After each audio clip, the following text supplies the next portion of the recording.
G'day Fishing Legends, my name is Cubits, and if you're anything like me, you've probably got a camera that you take out when you go fishing. And for the longest time, I was just buying SD cards, like the fastest SD cards, the biggest SD cards I could find, and spending so much money on these things. But recently I got into trying to work out, what do I actually need?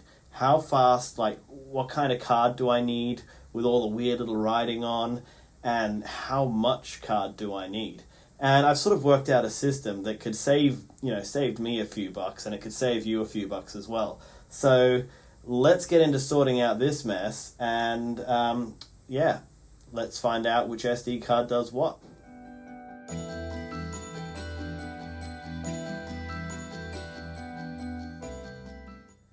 So most of these, excluding my big Nikons, run on micro SD cards, and they come in a few flavors. You may have seen, you can get the slowest one that they sell called the Ultra.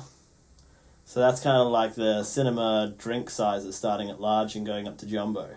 So Ultra is the base model. This is the cheapest one they get.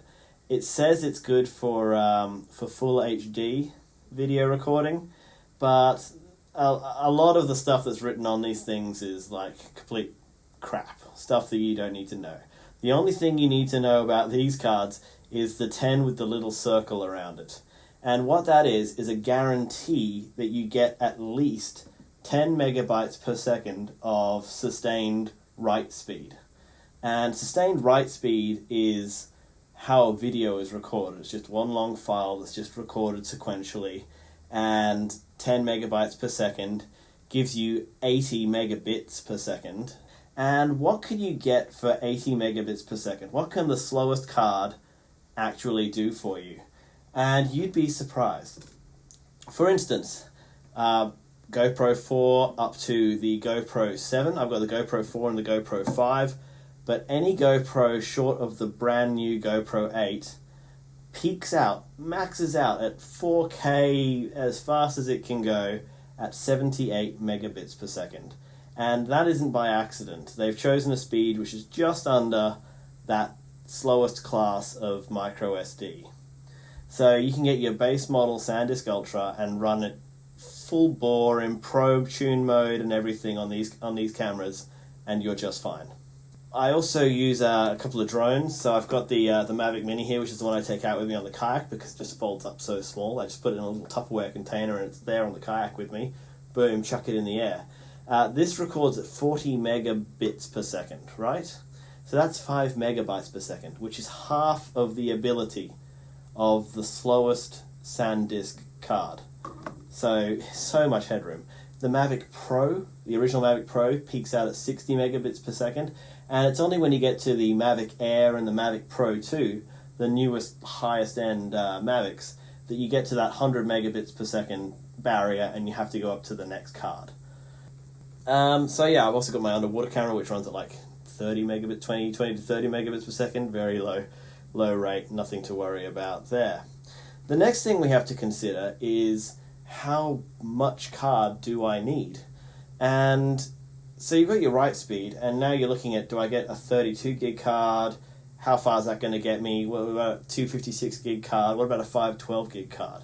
And I've never found a purpose for a 512 gig card in a camera.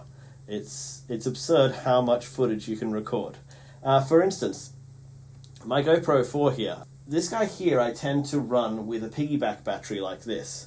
So this gives me 5 hours of recording, just 5.5 hours of recording like that, at full 2.7K 24, which is what I record in. 5.5 hours of straight through recording. And I do that because I put this on the front of my kayak, I hit record when I launch, and then I just fish. And that way I catch all the strikes, all the hits, as it happens, and it's all there recorded live. So for this, I actually do use a 256 gig card. So that's a pretty big card, that one there. 256 gigs goes in that guy, because 5.5 hours of recording, or 5 hours of recording on this camera is 135 gigabytes of video. So it's just too much to get away with the 128 gig card. So I go up to the 256, and that covers me for an entire five-hour fishing session, plus a bit extra if I throw some more batteries in. So I could go out there for like 10 hours, nearly 10 hours of fishing, like 9 hours of straight video recording if I have enough batteries with me on one 256 gig card. So that's nutty. For the WaterWolf camera, it's a bit unique. These are quite an old design, and so the camera actually can't read anything bigger than a 32 gig card. So I bought one 32 gig card that I put in here. It's the same Ultra. They cost like, I think, $10 for the 32 gig card, so it's a bargain. And that sees me right for several hours on this thing. That's no problem at all. For the Mavic Mini, I've seen a lot of people buying like the 256 gig cards and stuff for these, but I think that's really the wrong way to go, particularly with something that flies over water. So if I'm on like a 3 or a 4 day holiday and I start filling up a 256 gig card, and then on the 4th day I crash my Mavic Mini into the ocean and it's lost forever, that's 4 days worth of footage down the toilet. And so what I tend to do is I buy a bunch of 32 gig cards. So the same one from the WaterWolf, I just have like 4 or 5 of them with me at any time. And when I fill one up, I swap it. Or if I'm going to do something dangerous, like try and fly through a hole in a dam wall or something, I'm going to change the card out and put a fresh card in. So if I lose it, I don't lose everything. So a whole bunch of 32 gig cards is the way to go. And with this, the Fly More package on this gives you three batteries. Each battery gives you 30 minutes of max flight time. Like realistically, you're not going to hit that. But let's say you flew for 30 minutes and you were recording the entire time and you flew all 3 batteries. So that's 90 minutes of pure video. You still don't quite fill one 32 gig card with the Mavic Mini at 40 megabits per second. So yeah, definitely the way to go is to stock up on the 32 gig cards. They're so cheap. You only need to get the cheapest ones. So you might be wondering, like, well, wouldn't I benefit from like the enhanced speed of this card even if my cameras can't record that fast? Like, at least I could get the files off of the card faster, right? And that's where you'd be wrong. The SanDisk Extreme is quite a lot faster for the write speed. So if you need 100 megabit write rate on like a Gopro 8 or a Mavic 2 or something, these are the cards to get.